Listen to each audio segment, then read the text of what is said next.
Hey guys, welcome back to my channel. Today we are going to introduce our slogan, Unseen No More. And we're also going to interview each other and give you a little inside peek at some of the reasons we did this and some of our experiences. And it's a little personal. We haven't really talked about some of these things a whole lot since coming out of it. So glad you're here. And with that, we're going to get started.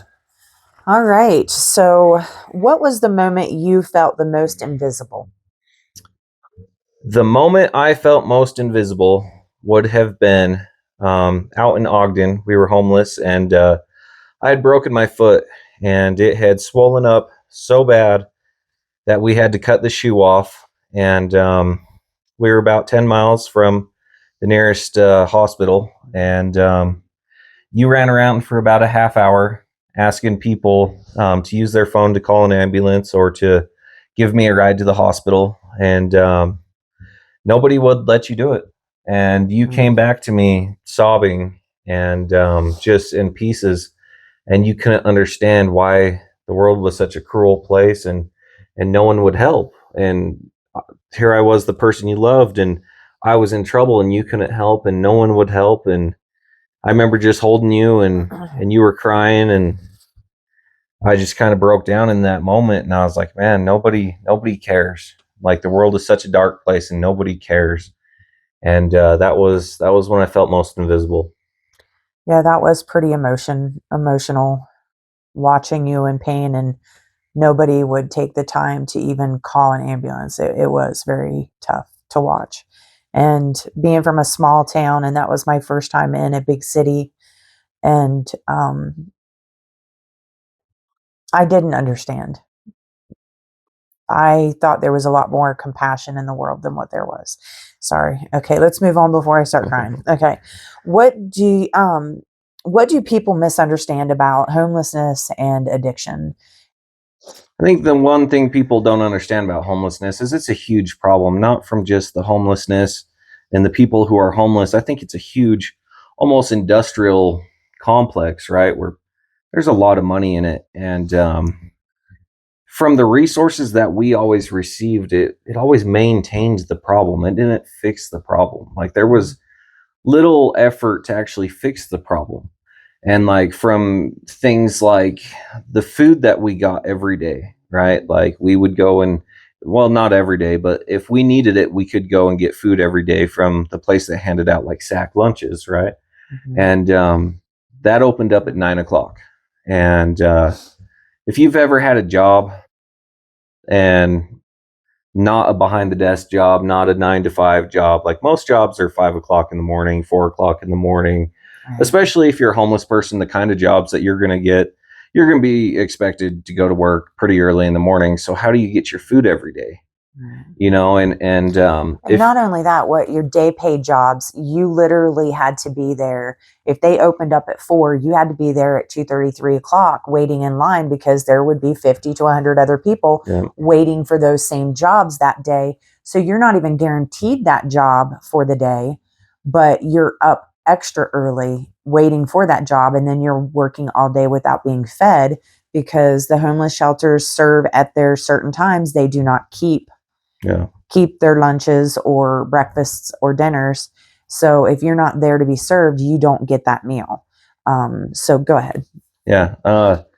What she's talking about is we tried the day pay staffing agency route Mhm. for a while, and it's a toss up on whether or not you're going to get work that day or not. And in order to get work, you have to sit there in line with 20 other people to see if you're get to go out on a job that day. So, and by the time you find out that you're not able to go out on a job, your day's ruined because you sat there waiting.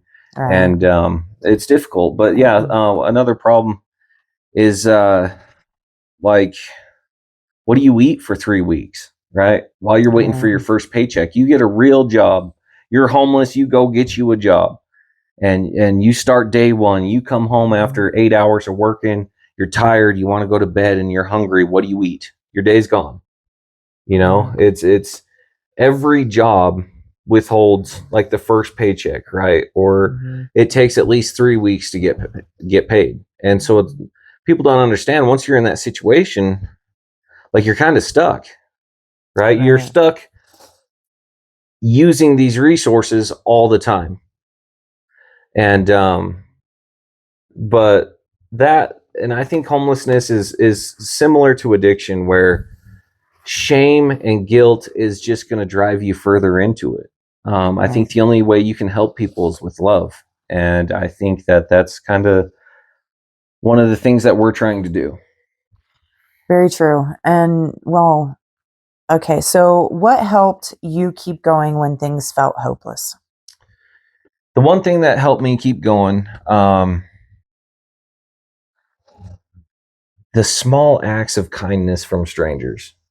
When the world's a Mhm. dark place, and you're having to do some of the grungiest things to survive, or sleeping in the craziest places. I mean, it was hard. There were some hard times, and just people smiling sometimes, man. Like, we would try to be friendly, and we'd take care of Mhm. ourselves, and try to conduct ourselves in a manner that didn't seem like we were homeless. And people wouldn't smile at you. They would cross the street to get away from you. If they saw you on a side of a street, they would avoid you.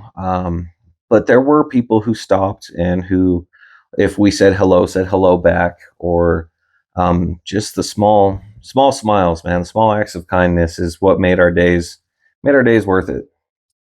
Yeah, I have to agree with the fact that if nobody has anything to give or wants to give, a simple hello or just recognizing somebody's existence will carry them a lot farther than that dollar that you give, in my opinion. So it being seen is very important. So, what would you want someone struggling now to hear? Somebody that's struggling now, what I'd want them to hear is, you're not invisible. You're not a lower class of society. There's not a caste system. You're not an untouchable. You're loved. You're human, and that there are people out there who want to help you. And to keep going. Don't give up. Don't let the small setbacks set you back to where you don't want to try anymore. So many times we saw people give up hope, and I think that's the worst thing you can do. I mean, we made it out, and we still struggle with day to day living as adults. I'll be real, with responsibilities. With We don't even shop the same. We don't shop for a whole month. We don't plan meals. We don't. I mean, it's we try to, and we try to, but it affects, being homeless for that long still affects us today in some of the things that we struggle with, some of the way we view Mhm. the world, the way we, Feel view like we're, ourselves. yeah, view ourselves. And the fear of losing everything every day, like knowing that where we could be tomorrow, because nothing is ever guaranteed. So just the fear of that happening again is there all the time. For me anyway. I don't know. Yeah. Some people it might not be, but it does play a huge role in your We everyday. both have different ways of that. She has an absolute fear of losing everything again. And I am almost the opposite of that. I'm like, I've lived with nothing. I don't need anything. So nothing means a whole lot to me. So it's easy for me to lose things fast, because things don't hold the same value to me. I'm like, well, why would I need this? I've had this. And I think people deal with homelessness in different ways, and it's a Yeah, that's different true. struggle for each person. That is true. But yeah, you ready to answer some questions? Sure, let's go. Okay. So, what was the hardest part of walking through that time? I think the hardest part was I allowed my situation to um take a toll on my self-worth and my dignity and how I perceived myself, and I let how other people treated me reflect in how I felt about myself. Well, I feel like you had the harder job for sure. We learned pretty early on that nobody's going to hand me money if I have a sign. Looking the way I do, I'm sorry. People just don't do it. They rolled And up if their I was windows. anywhere near her, when she was panhandling, she didn't make anything either, right? So she would That's true. panhandle and I'd be somewhere else. And most of the time it was in treatment or in CDL school, right? But Mhm.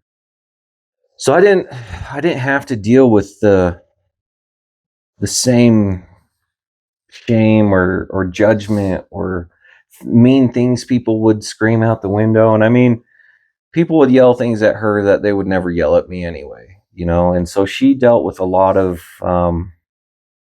injustice and cruelty that I never had to.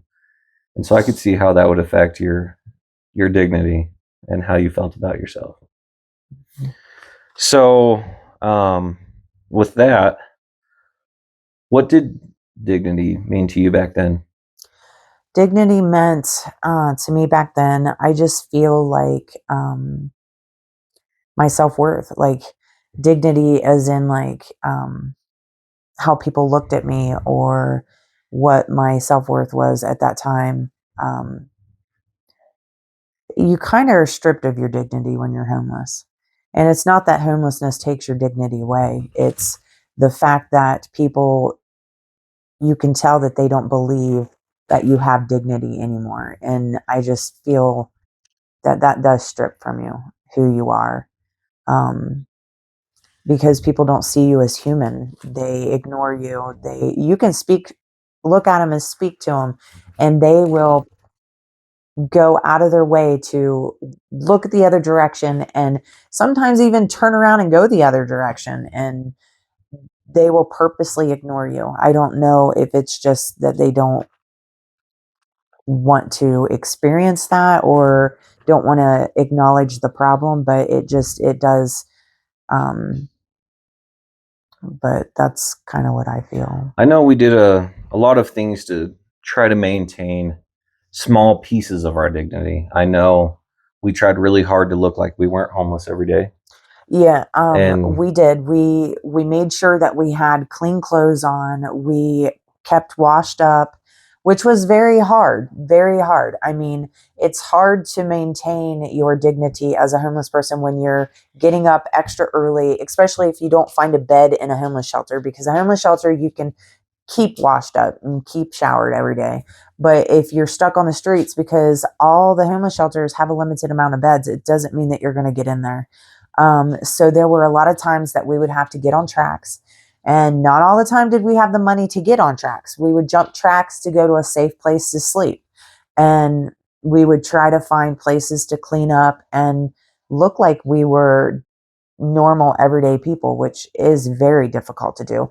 And I think a lot of homeless people do give up on that because of how they're treated. And we tend to live and act as we are surrounded by the people who treat us that way.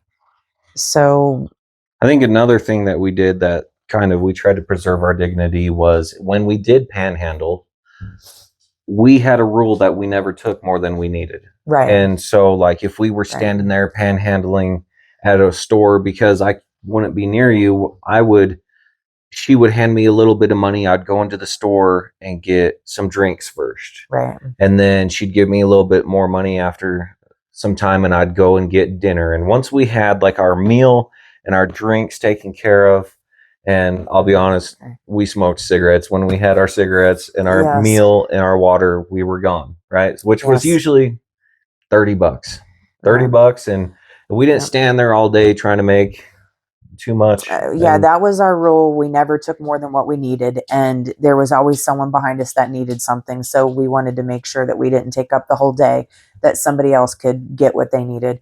But we also, there was lots of times that we panhandled to make it off the street.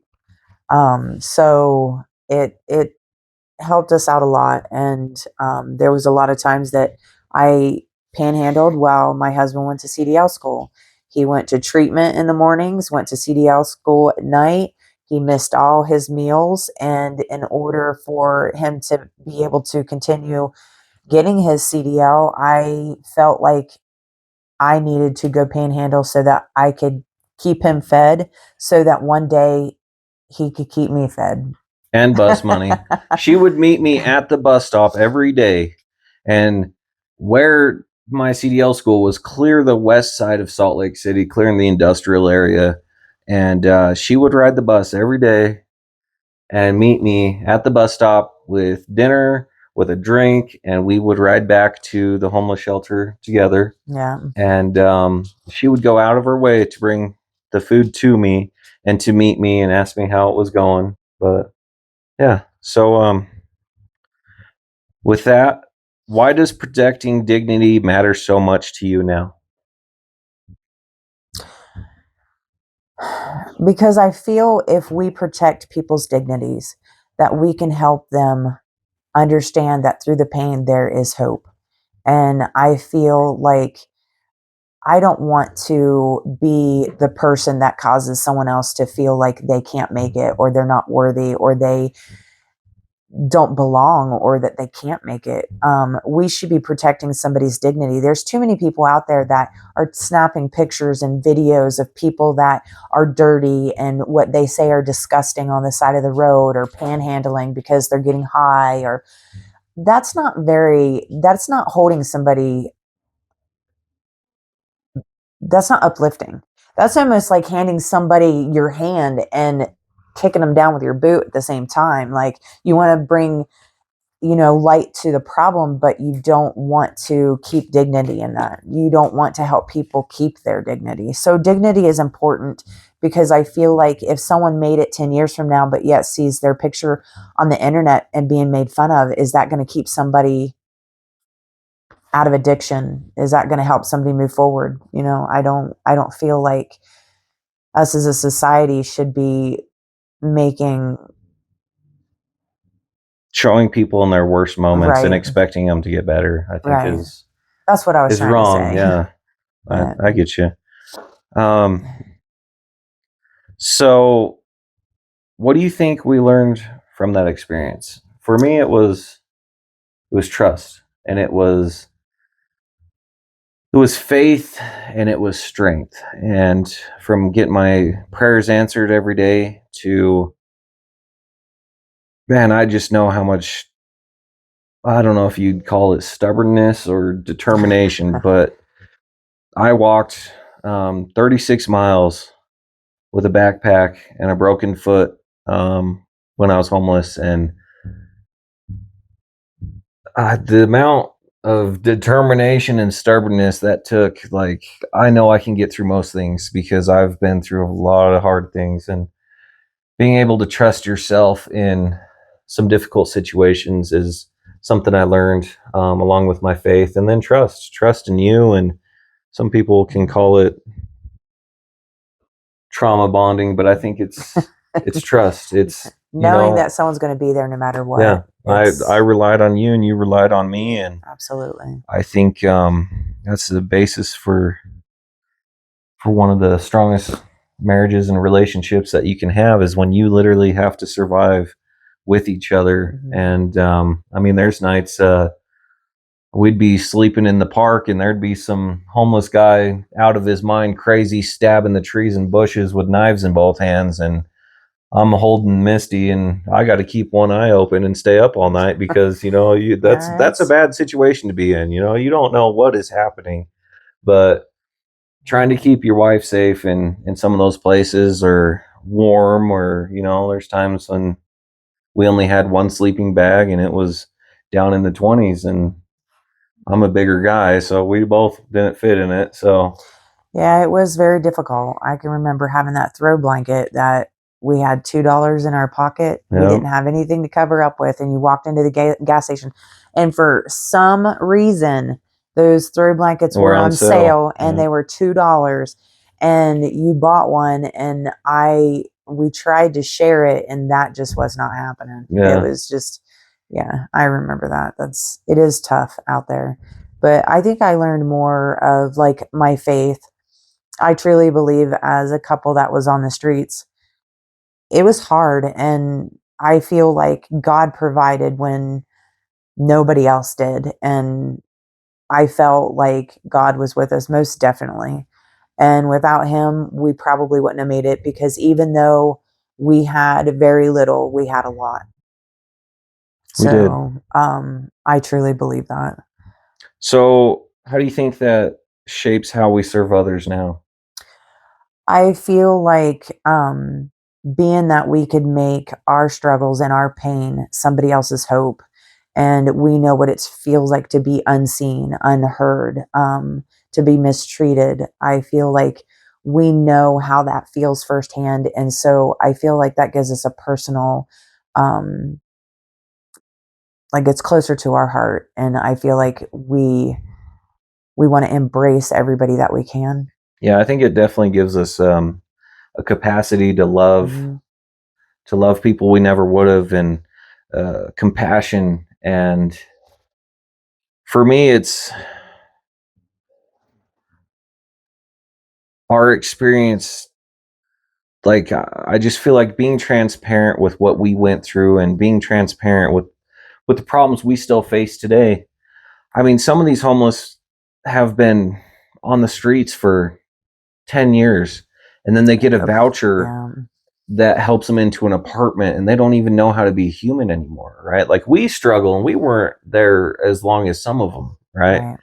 And I just don't think people understand Or the they what don't. happens internally in your brain when Right, you're in survival mode for so long, right. and then you try to turn that off. Like it doesn't just turn off. Like you can't, No, you know what I mean? Like, and some of right, the problems that we have today with responsibilities right.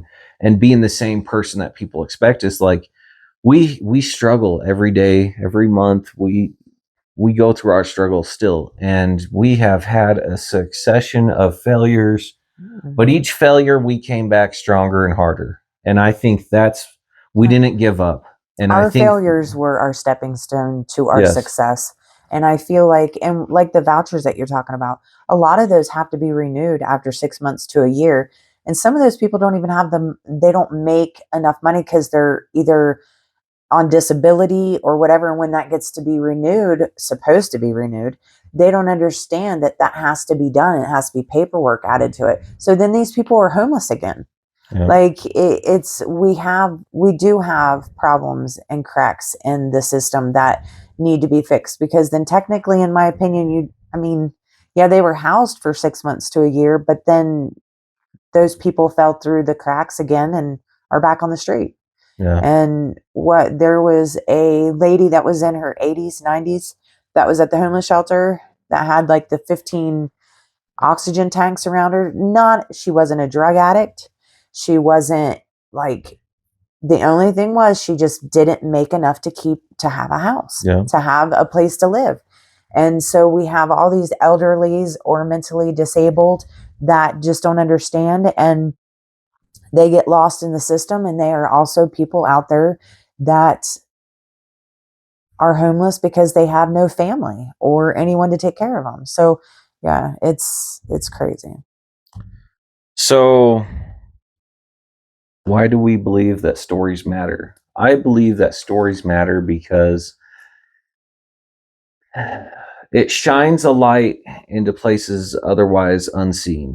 And I think that just listening to people with compassion and getting to know their story can help so much more than you know. I Mhm. mean, one of the most helpful things was when people would ask us our story, and there's probably people who didn't believe us.